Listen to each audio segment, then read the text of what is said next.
সাহাবীদের ইমানের পরীক্ষা। কাদের ইমানের পরীক্ষা? সাহাবীদের। আমার সাথে বলেন, সাহাবীদের ইমানের পরীক্ষা। তাহলে সাহাবীদের যদি ইমানের পরীক্ষা হয়, আমাদের হবে না নাকি? কথা বলেন সব, আমাদের হবে না? আমাদেরও হবে।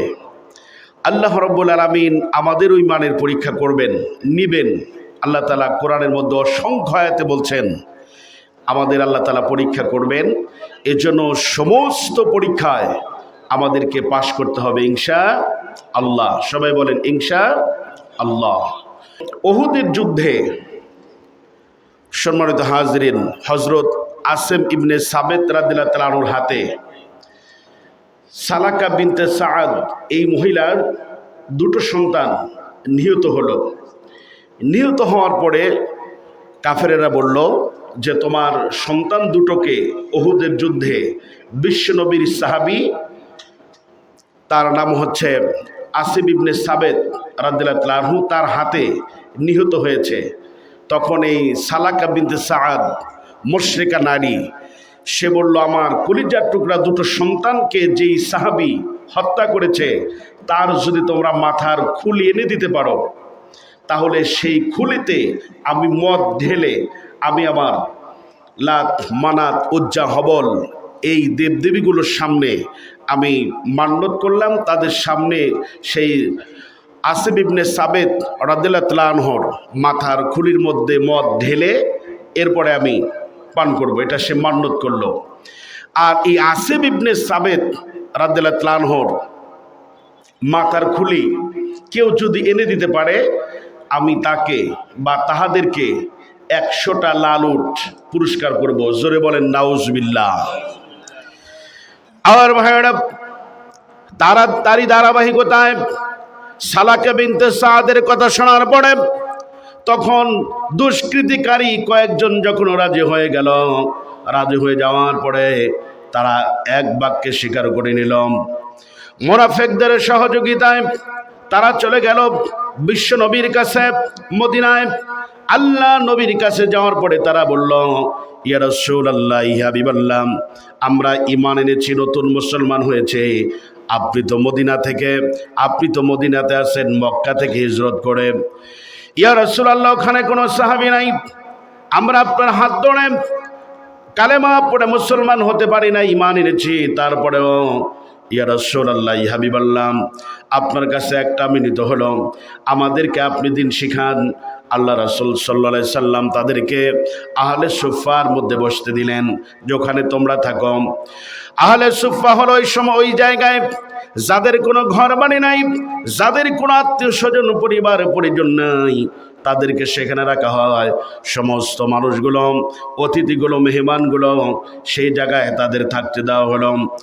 বেশ কিছুদিন থাকার পরে আল্লাহ নবী, বিশ্ব নবী মুহাম্মদ রাসূলুল্লাহ সাল্লাল্লাহু আলাইহি সাল্লামকে তারা বললেন, ইয়া রাসূলুল্লাহ, আমরা যখন মক্কাতে ছিলাম তখন হযরতে আসিম ইবনে সাবিত রাদিয়াল্লাহু তাআলা আনহুর অনেক প্রশংসা শুনেছিলাম, আমাদের মন চায় তার বাড়িতে একটু মেহমান হওয়ার জন্য। বিশ্বনবী তখন ডাকলেন, ডাকার পরে হযরত আসিমকে বলেন, আসিম, মেহমানগুলো তোমার বাড়ির মেহমান হতে চায়, তোমরা তাকে তোমার বাড়ির মেহমান করবা কিনা?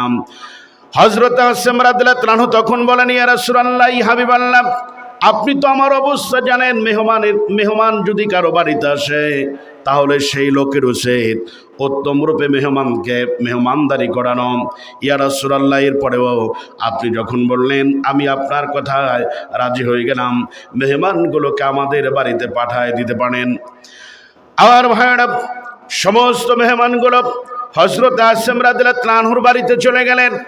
আসিম রাদিয়াল্লাহু তাআলা আনহুর বাড়িতে যাওয়ার পরে বেশ কয়েকদিন থাকার পরে তার সাথে একটু সখ্যতা গড়ে উঠল, বন্ধুত্বপূর্ণ, তার সাথে বন্ধুত্বপূর্ণ হয়ে গেল, বন্ধুরূপে গ্রহণ করলেন, বন্ধুত্বপূর্ণ সম্পর্ক হয়ে গেল।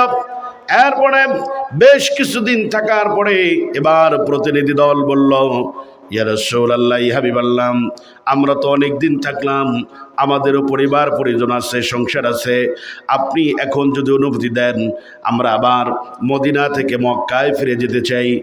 আল্লাহ নবী তখন বললেন, ঠিক আছে তোমরা যাও।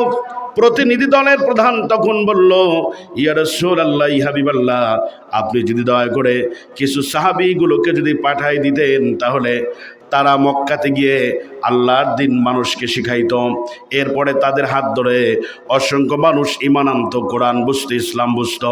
ইয়া রাসূল, আপনি কি পারেন না? আপনার মন কি চায় না কিছু সাহাবীকে আমাদের সাথে পাঠায় নেন? আল্লাহ নবী তখন বললেন, ভালো প্রস্তাব করেছ।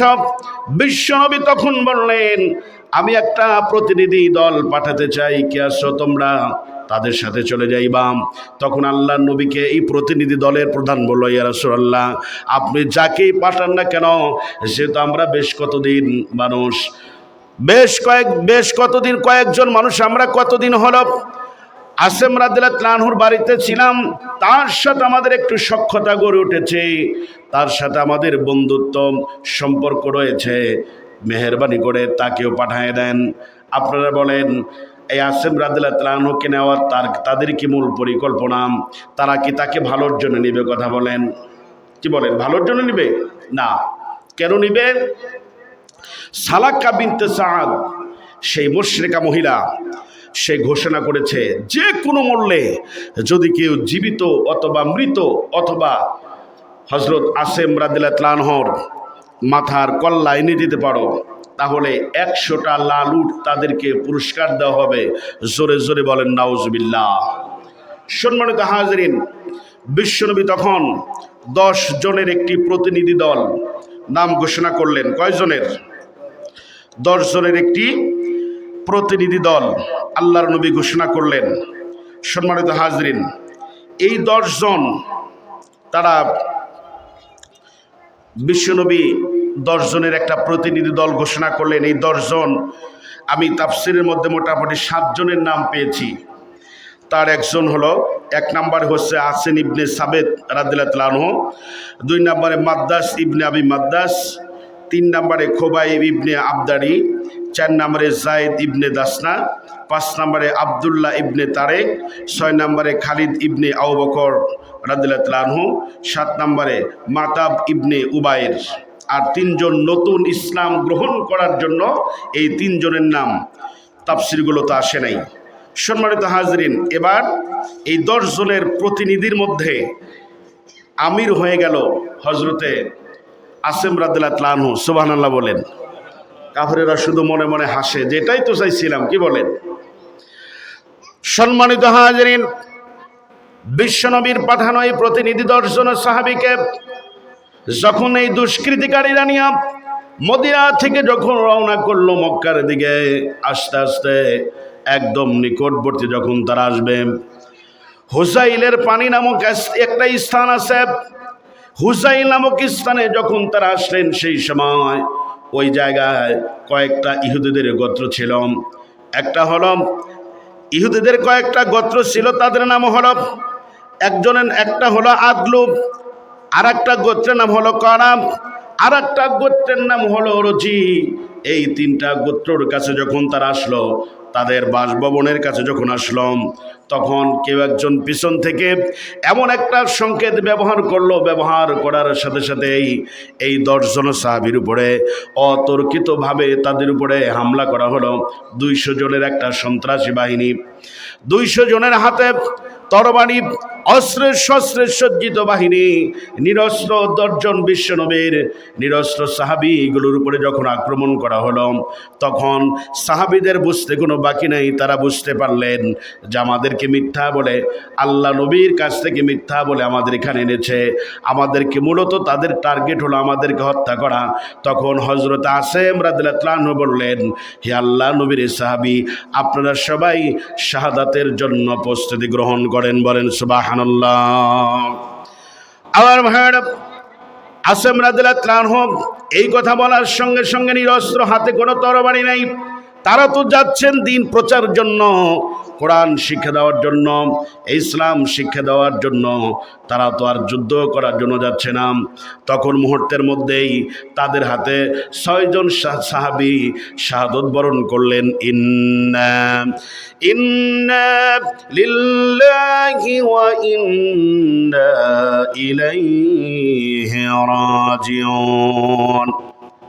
ইতিমধ্যেই 10 জনের মধ্যে 6 জন শহীদ হলেন। এই 6 জন শহীদ হওয়ার পরে সম্মানিত হাজরিন বাকি থাকলেন 4 জন। এই 4 জনের মধ্যে হযরত আসিম রাদিয়াল্লাহু তাআলা আনহু তিনি এখন পর্যন্ত জীবিত আছেন। এরপরে হযরত আসিম রাদিয়াল্লাহু তাআলা আনহু তিনি জীবিত আছেন। খোবাইব রাদিয়াল্লাহু তাআলা আনহু জীবিত আছেন। যায়েদ ইবনে দাসনা আর আব্দুল্লাহ ইবনে তারেক, এই 3 জন সহ আর আসিম রাদিয়াল্লাহু তাআলা আনহু, তাকে দিয়ে 4 জন জীবিত আছে। সম্মানিত হাজরিন, আসিম রাদিয়াল্লাহু তাআলা আনহুকে তারা যেহেতু মূল টার্গেট, মূল আসামি যেহেতু তাদের কাছে, তাকে এমন তরবারির আঘাত করা হলো, তীর মারা হলো, বল্লম মারা হলো, আঘাতে তিনি জর্জরিত হলেন। এরপরে তিনি একদম রক্ত পড়তে পড়তে রক্তশূন্য এমন অবস্থা।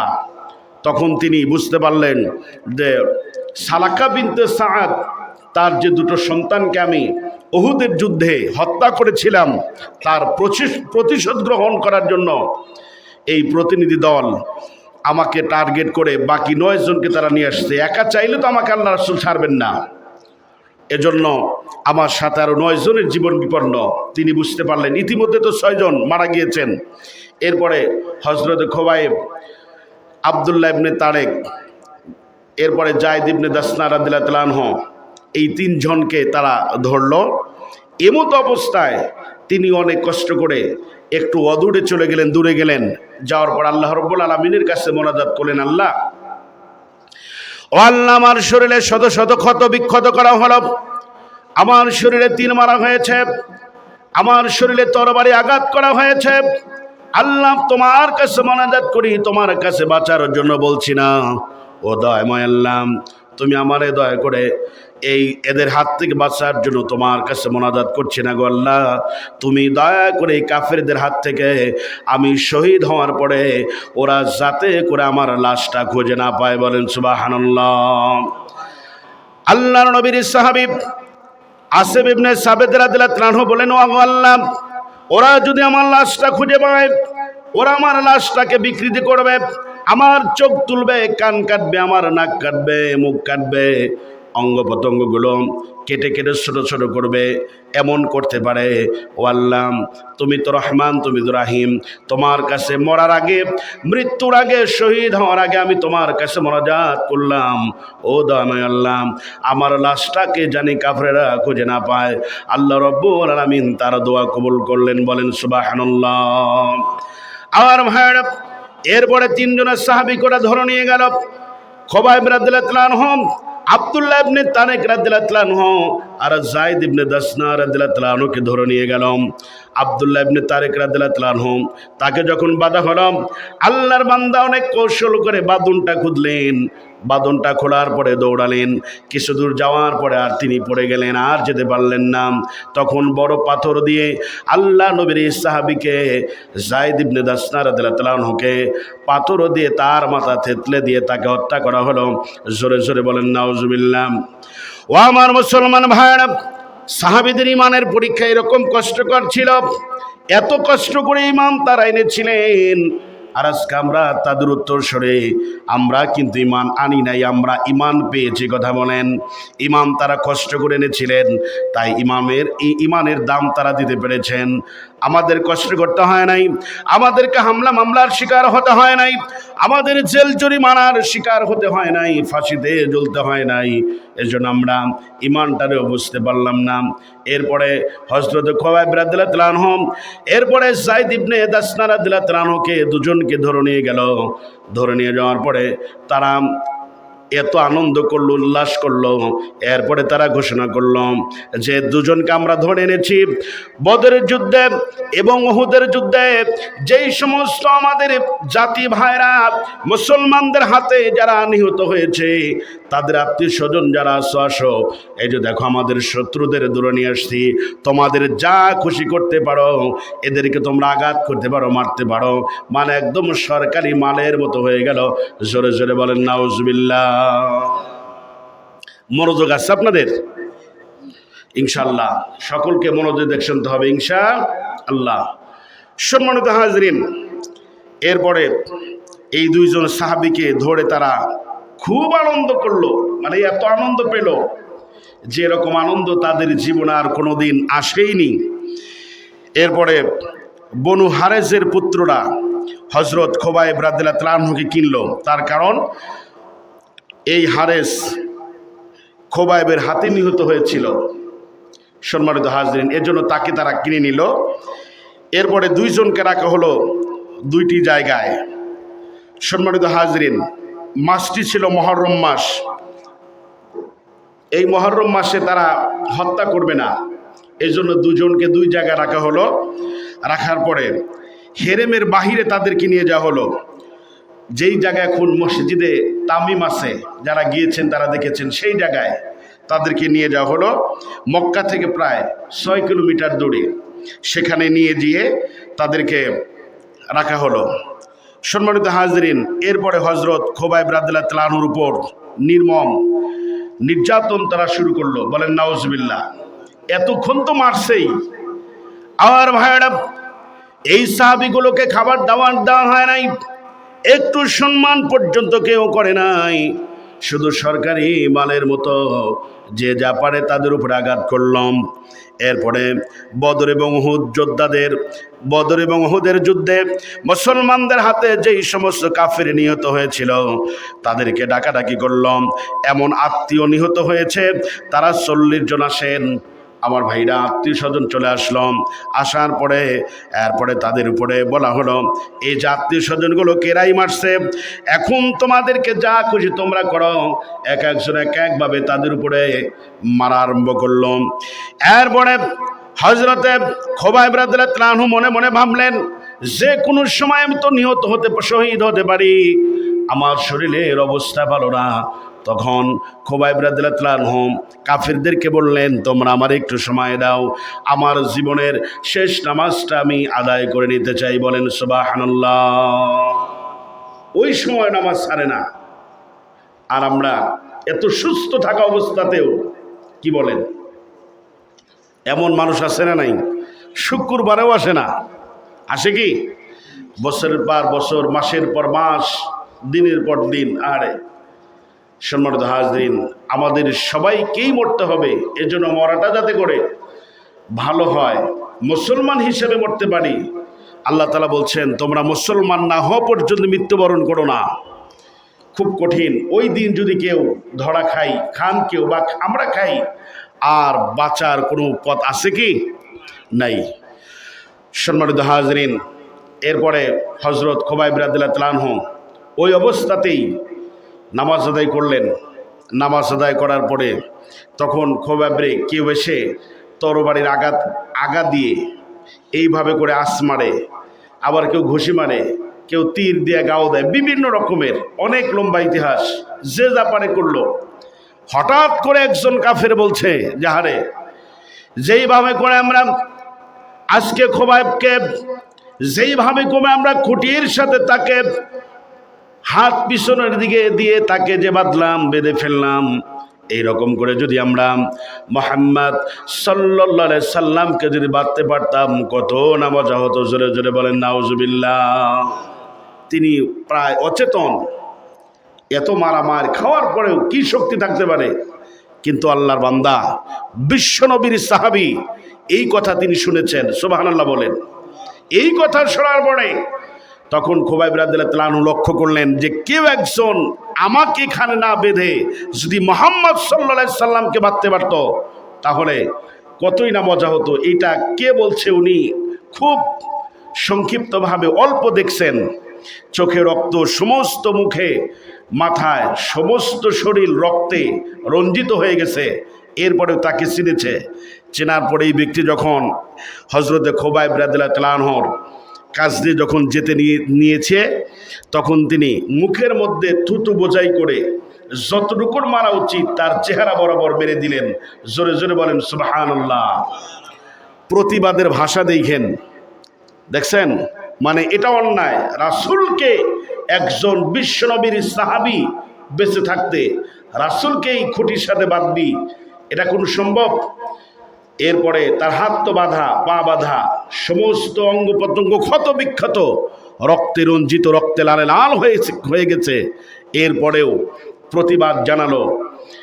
আর ভাইরা, প্রতিবাদ জানানোর পরে এই কাফের আরো তার উপরে রাগান্বিত হলো। বেটার সাহস কত! হযরত খুবাইব বললেন, বিশ্বনবীকে বাধা তো দূরের কথা, বিশ্বনবীকে কোনো নাপাক মুশরিক একটা ফুলের টোকাও দিতে পারবে না একজন সাহাবী দুনিয়াতে জিন্দা থাকতে। বলেন সুবহানাল্লাহ। কোনোদিনও হবে না।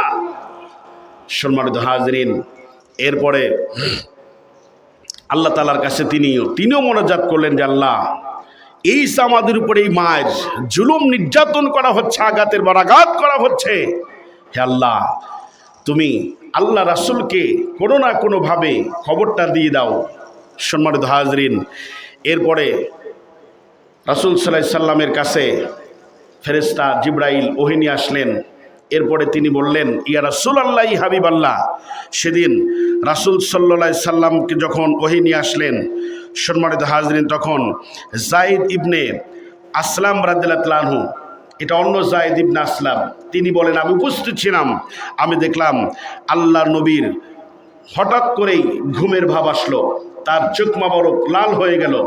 তখন এরকম হওয়ার পরে আমি রাসূলকে জিজ্ঞাসা করলাম, ইয়া রাসূলুল্লাহ, হাবিবাল্লাহ, আপনার চেহারা মোবারক লাল হলো কেন? হঠাৎ করে ঘুমের ভাব আসলো কেন?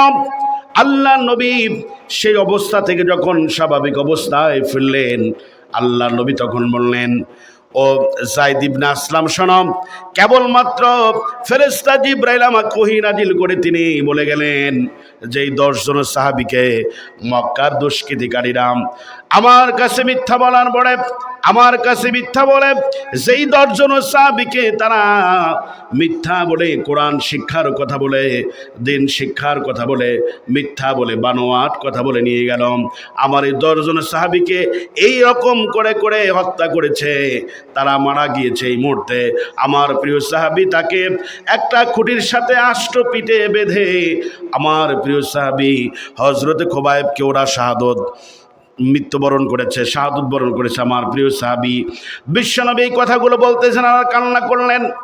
আমার ভাইরা এরাও শহীদ হয়ে গেল। এরপরে যায়েদ ইবনে দাসনা রাদিয়াল্লাহু তাআলা তাকেও মারা হলো। মারার পরে কাফেরদের রাগ মিটল না। এই 2 জন সাহাবীকে হত্যা করার পরে তারা এই 2 জন সাহাবীকে নিয়ে আসলো রাস্তায়। রাস্তার মধ্যে আনার পরে রাস্তার 2 ধারে 2টা গাছ, এই 2টা গাছের সাথে 4 হাত পাও টানা করে একদম অনেক উঁচু করে তাদেরকে বেঁধে রাখা হলো। এই খবর ফেরেশতা জিবরাইল দিলেন। দেওয়ার পরে আল্লাহ নবী ওই দিন এত কান্না করেছিলেন, শিশুদের মতো ডুগরে ডুগরে বিশ্বনবী কানলেন। যাহারে আমার সাহাবীগুলোর কোনো অপরাধ নাই, আমার সাহাবীগুলোর কোনো অপরাধ নাই। এখনো এই দিন কায়েমের আন্দোলন যারা করবে, আল্লাহর জমিনে যারা কোরআনের আইনকে প্রতিষ্ঠা করার জন্য চাইবে, আল্লাহ তাআলা বলেন, وَمَا نَقَمُوا مِنْهُمْ إِلَّا أَن يُؤْمِنُوا بِاللَّهِ الْعَزِيزِ الْحَمِيدِ। সবাই বলেন আল্লাহু আকবার। তাদের অপরাধ হলো একমাত্র আল্লাহ রাব্বুল আলামিনকে একমাত্র পরাক্রমশালী হিসেবে আল্লাহকে যারা গ্রহণ করে নিয়েছে, আর প্রত্যেকটা জায়গায় আল্লাহর আইন কানুন যারা বাস্তবায়িত করতে চায়, এই কারণেই এই লোকগুলো এদের সাথে দুশমনি করে। জোরে জোরে বলেন নাউজুবিল্লাহ। সম্মানিত হাজরিন, বিশ্বনবী অনেক কান্না করলেন। এরপরে সাহাবীগুলোকে একদম ধরেন এরকম চৌরাস্তার মতো জায়গা, আপনাদের এই সাকরসর, গাজীপুর জেলার সাকরসর চৌরাস্তার মতো জায়গায়, এই জায়গায় ধরেন মানুষ যাতে করে দেখতে পারে, 2টা গাছের সাথে 4 হাত পাও টান করে একদম উঁচুতে তাদেরকে বেঁধে রাখা হলো মানুষকে প্রদর্শনীর জন্য, দেখানোর জন্য। এই সংবাদ ফেরেশতা জিবরাইল তাকে দিয়ে দিলেন, আল্লাহ রাসূলকে বলে দিলেন, ইয়া রাসূলুল্লাহ, এইভাবে তাদেরকে রাখা হয়েছে। আমার ভাইয়েরা, আল্লাহ নবী তখন বললেন, আমার সাহাবীগুলোকে এইভাবে কোরআন বেঁধে রেখেছে, কে আসো তোমরা আমার এই সাহাবীগুলোকে, আমার এই দুজন শহীদ হলো সাহাবী, তাদেরকে তোমরা মক্কা থেকে মদিনায় আনতে পারো। তখন কেউ রাজি হলো না। আল্লাহ নবী বারবার যখন বললেন, বলার পরে তখন দুইজন সাহাবী রাজি হলেন। এই দুইজনের নাম হলো জুবাইর ইবনে আওম রাদিয়াল্লাহু তাআলা আনহু আর হযরতে মিকদাদ ইবনে আসওয়াদ রাদিয়াল্লাহু তাআলা আনহু। জুবাইর ইবনে আওম রাদিয়াল্লাহু তাআলা আনহু হলো আল্লাহ নবীর ফুফাতো ভাই। এই দুজন যখন রাজি হওয়ার পরে আল্লাহ নবী দুজনকেই দোয়া করে দিলেন। আল্লাহ নবী বললেন, সমস্ত আসমানি বালা মুসিবত থেকে আল্লাহ যেন তোমাদেরকে হেফাজত করে। আমি নবী মুহাম্মদ সাল্লাল্লাহু আলাইহি সাল্লাম তোমাদের জন্য দোয়া করে দিলাম। জোরে জোরে বলেন আমিন। আর ভাইরা, মক্কা থেকে মদিনার দূরত্ব হলো প্রায় 440 কিলোমিটার। তাহলে এরপরে এই দুইজনকে কাফেররা শক্তি অর্জন করার পরে এই দুজনকে যখন রাস্তার মধ্যে গাছের সাথে উঁচু জায়গায় যখন ঝুলিয়ে রেখেছে, এই জায়গায় থেকে মাত্র দুইজন মানুষ দুইটা লাশকে বহন করা এত সহজ বিষয়? কি কথা বলেন, কি বলেন? এত সহজ না, অনেক কঠিন। এরপরেও ইমান কি, তারা রাজি হলেন। রাজি হওয়ার পরে একদম রওনা করলেন। খুব তেজি ঘোড়া, দ্রুত গতিতে চলতে পারে এমন দুটা ঘোড়া, বাছাইকৃত ঘোড়া নিয়ে তারা রওনা করলেন যে আমরা রাত থাকতেই যাতে করে আমরা ওখানে পৌঁছতে পারি, এরপর ওখান থেকে কেটে পড়তে পারি, একটু অন্ধকার থাকতেই যেন লাশ দুটো নিয়ে আমরা ওখান থেকে আসতে পারি। এই সময় তারা হাতে নিয়ে তারা বিশ্বনবীর দোয়া নিয়ে তারা রওনা করলেন। সম্মানিত হাজরিন, এরপরে এই লাশ পাহারা দেওয়ার জন্য 40 জন কাফের, মক্কাতে যারা শক্তিশালী, এই 40 জন কাফেরকে এই দুটো লাশ পাহারা দেওয়ার জন্য ওরা ভালো করেই জানে যেটা হচ্ছে আমাদের আদার। মুহাম্মদ সাল্লাল্লাহু আলাইহি সাল্লাম অবশ্যই খবর পাবেন, আর অবশ্যই কাউকে না পাঠাবেন, যাকেই পাঠাক আমরা এই দুইজনকে দিয়ে আমরা আরো কিছু সাহাবীকে আমরা ধরতে পারবো। এটা একটা প্ল্যান তারা করলো, ফাঁদ পেতে রাখলো। 40 জনকে দায়িত্ব দেওয়া হলো এই দুইজন লাশ হযরত খুবাইব রাদিয়াল্লাহু তাআলা আনহু এবং যায়েদ ইবনে দাসনা রাদিয়াল্লাহু তাআলা আনহু এই লাশ দুটোকে পাহারা দেওয়ার জন্য। তখন বিশ্বনবীর সাহাবী হযরত জুবাইর ইবনে আওম রাদিয়াল্লাহু তাআলা আনহু এবং মিকদাদ ইবনে আসওয়াদ রাদিয়াল্লাহু তাআলা আনহু এই দুইজনের সাহাবী আসে। দেখলেন আর একটু পরেই বেলা উঠবে, সূর্য উদিত হবে। সম্মানিত হাজরিন, খুব তাড়াতাড়ি করে লাশ দুটোকে তারা খোলার পরে যখন ঘোড়াতে তুলেছে, তারাও খুব শক্তিশালী দুজন, আমাদের মতো এত দুর্বল না। দুজনকে তোলার পরে এক হাত দিয়ে তারা লাশ ধরেছে, আর এক হাত দিয়ে তারা ঘোড়ার লাগাম এইরকম করে হাত মারতেছে। একটু দূরে যাওয়ার পরেই এই কাফেরদের ভিতর থেকে একজন জাগ্রত হলো। 40 জনের ভিতর থেকে যারা নিচে পাহারা দিচ্ছিল, উপরে তাকায় দেখে লাশ একটাও নেই। আর ভাইরা, অমনি করে তখন আর তারা দেরি করলো না, তাড়াতাড়ি করে তারা ভালো করেই জানে বিশ্বনবী মুহাম্মদ সাল্লাল্লাহু আলাইহি সাল্লাম অবশ্যই কোনো প্রতিনিধিকে পাঠাই দিবে। তারা সব কিছু আগের থেকেই রেডি রেখেছিল। তখন যেহেতু মরুভূমি, বালুর উপর দিয়ে মরুভূমির পথ দিয়ে তারা চলে গিয়েছে। কোন দিকে গিয়েছে রাস্তা দেখা যায়, বোঝা যায়। তারা দেখলেন যে দুটো ঘোড়া আসছিল, এই দুটো ঘোড়া এই দিকে তারা চলে গেছে, মদিনার দিকে গিয়েছে। লাশও নাই, ঘোড়ার পায়ের পদচিহ্নগুলো দেখা যায়। অমনি করে তারা দেরি না করে এই দুইটা ঘোড়ার পিছনে 70টা ঘোড়া তারা ছেড়ে দিল। দেওয়ার পরে তারা তো এক হাতে লাশ, দুইজনের হাতে দুইটা লাশ। এরপরে এক হাত দিয়ে ঘোড়ার লাগাম টানতেছে, মারছে। ঘোড়া তেমন গতিতে যায় না।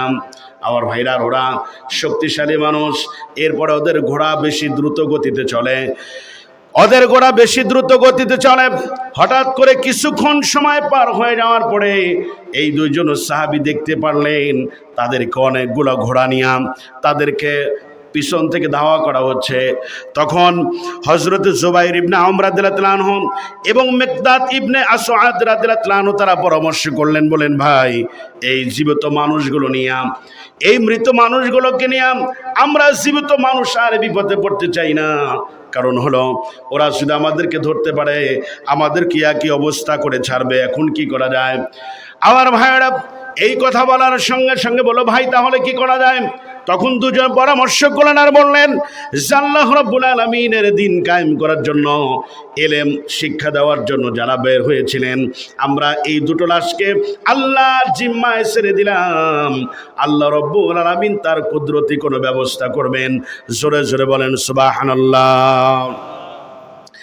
আমার ভাইয়েরা তখন তারা দেখলেন যে আমরা ইতিমধ্যেই যে কোনো মুহূর্তে পাকড়াও হতে পারি।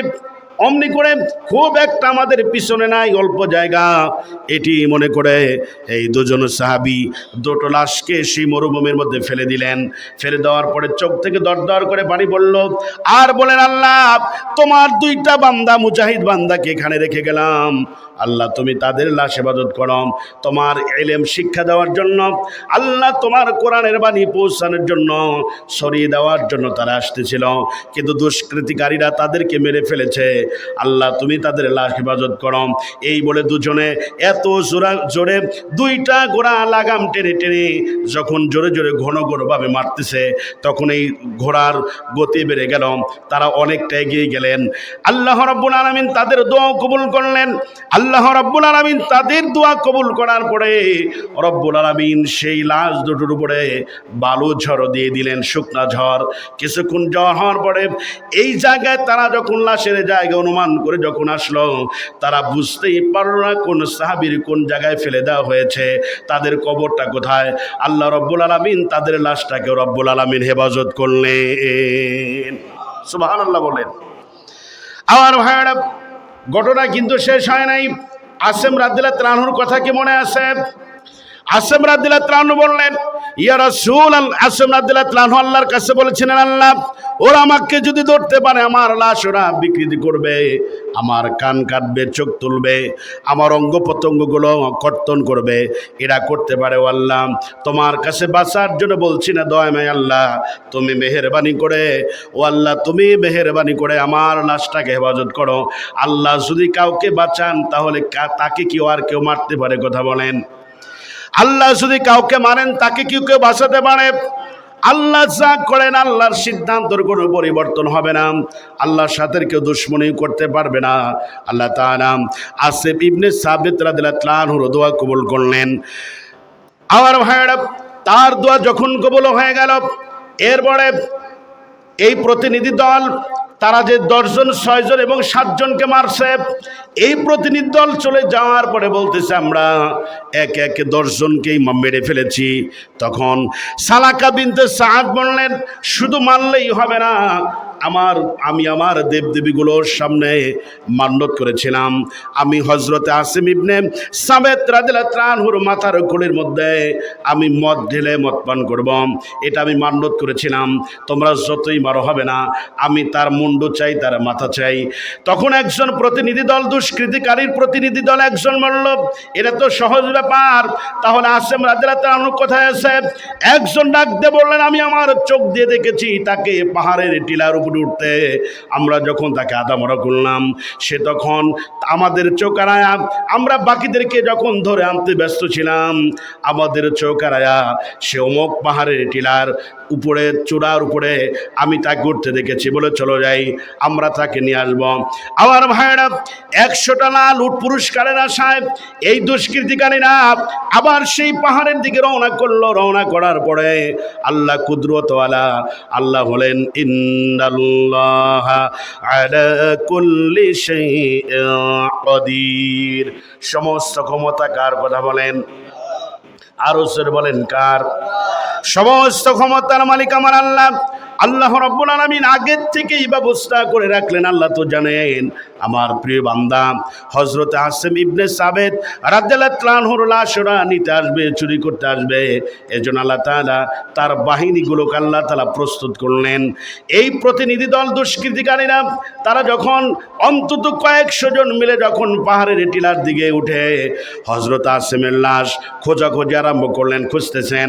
আল্লাহ রাব্বুল আলামিন তার প্রিয় বান্দা একদম চূড়ার টিলার উপরে, একদম পাহাড়ের চূড়ার উপরে উঠে তিনি শহীদ হয়েছেন। তার লাশকে হেফাজত করার জন্য আল্লাহ রাব্বুল আলামিন আশেপাশে যত ভীমরুল বল্লা ছিল, ভীমরুল বল্লা ছিলেন কিনা, আশেপাশে যত ভীমরুল বল্লা ছিল সমস্ত ভীমরুলগুলোকে একত্রিত করে রব্বুল আলামিন তাদেরকে বললেন, তোমরা সবাই এই লাশের উপরে তোমরা সবাই জড়ো হয়ে থাকো, একটা পশম জানি দেখা না যায়। আর যারা এই লাশটাকে আক্রমণ করতে আসবা তোমরা তোমাদের শক্তি দেখাই দিবা। জোরে জোরে বলেন সুবহানাল্লাহ। আমার ভাইয়েরা, একজন যখন পাহাড়ের চূড়া উঠল, কয়েকজন উঠলো, ওঠার পরে দেখে সর্বনাশ, বড় বড় ভীমরুলগুলো তার সমস্ত শরীর ঢেকে আছে। একজন আর একজনকে বলল, ভাই এর মধ্যে যদি আমরা লাশটাকে যদি নিয়ে যেতে চাই, এর কামড় যে খাইছে সেই জানে আর জ্বালা কত, আমরা কিন্তু তাকে যদি নিতে চাই নিতে পারবো না, আমরা কিন্তু মারা পড়বো। তখন কি করা যায়? বলে চলো যাই, ব্যাগে যাই, দেখি মুরব্বীরা কি বলে। এরপরে আমার তারা ব্যাগে চলে আসলো, মক্কাতে আবার চলে আসলো। আসার পরে মুরব্বীদেরকে এই কথাগুলো বললো, বলার পরে বলল যে আমরা এই দৃশ্যগুলো দেখে আসলাম যে হযরত আসিম রাদিয়াল্লাহু তাআলা আনহুকে বল্লাগুলো দিয়ে, ভীমরুল দিয়ে তার সমস্ত লাশটাকে ডেকে রাখা হলো, আমরা তার কাছে যাইতে পারি নাই, তাকে আর আনবো কি? তখন একজন ইবলিশ শয়তান তখন বুদ্ধি দিল, মানুষের মধ্যে শয়তান আছে, এরাই কথা বলেন, মিনাল জিন্নাতি ওয়ান নাস, জিনের মধ্যে শয়তান আছে, এরপরে মানুষদের মধ্যে শয়তান আছে। আমার ভাইরা বলল, এটা তো সহজ ব্যাপার, তোমরা কাম করো, তোমরা আগুন দিয়ে মশাল বানিয়ে নিয়ে যাও। জোরে জোরে বলেন নাউজুবিল্লাহ। আগুন দিয়ে মশাল বানিয়ে তোমরা ধোঁয়া করো, ধোঁয়া করো। এই ধোঁয়া বের হওয়ার পরে ওই লাশের কাছে যখন ধোঁয়ার দুর্গন্ধে সেই লাশ থেকে ভীমরুলগুলো চলে যাবে, তখন টানতে পারবা। তারা বলল, বাবাজি বুদ্ধি তো ভালোই দিয়েছেন, তাহলে আমরা আবার চললাম, আবার লাশ টানার জন্য আবার চলে গেল। আমার ভাইরা, এবার তারা অনেকগুলো মশাল নিয়ে চলে গেল। যেইভাবে হোক আসিম রাদিয়াল্লাহু তাআলা আনহুকে আনার পরে তার মাথাটা কাটার পরে খুলিটা বের করার পরে মস্তক ফেলে দিয়া সেই মাথার খুলির মধ্যে সালাকা বিনতে সাদ মুশরিকা নারী মদ ঢেলে মদ পান করবে, তার দেবদেবতার সামনে সে প্রণাম করেছে, মান্যত করেছে। এই কথা, এরপর আমরা এই কাজ করতে পারলাম, আমরা তো 100টা লাল উট পাবো পুরস্কার। সেই সময়ে লাল উটের সবচাইতে বেশি কদর ছিল, বেশি দাম ছিল। তাহলে সামনে একটা ব্যাপার, ঠিক আছে আমরা আবার চলে যাই। আমার ভাইরা আবার তারা চলে গেল। আবার চলে যাওয়ার পরে তারা যখন সেই পাহাড়ের চূড়ার কাছাকাছি যখন আসলো, আল্লাহ রাব্বুল আলামিন এবার বৃষ্টিকে আদেশ করলেন, বৃষ্টি মুষল ধরে নাম। জোরে জোরে বলেন সুবহানাল্লাহ। এমন আমার ভাইরা কোনো মেঘ নাই, কোনো কিছু নাই, আল্লাহ রাব্বুল আলামিন শুধু কোন বললেন, বৃষ্টির কাজ করা আরম্ভ করলো। আমার ভাইরা, বৃষ্টিতে তাদের হাতের তৈরি করা সমস্ত মশালগুলো নিভে গেল, তারা আগুনই জ্বালাতে পারলো না। এরপরে পাহাড়ের চূড়ার উপরে বৃষ্টির পানি পড়ে পড়ে একদম নানা ছুটে গেল, পানির ঝর্ণা শুরু হলো।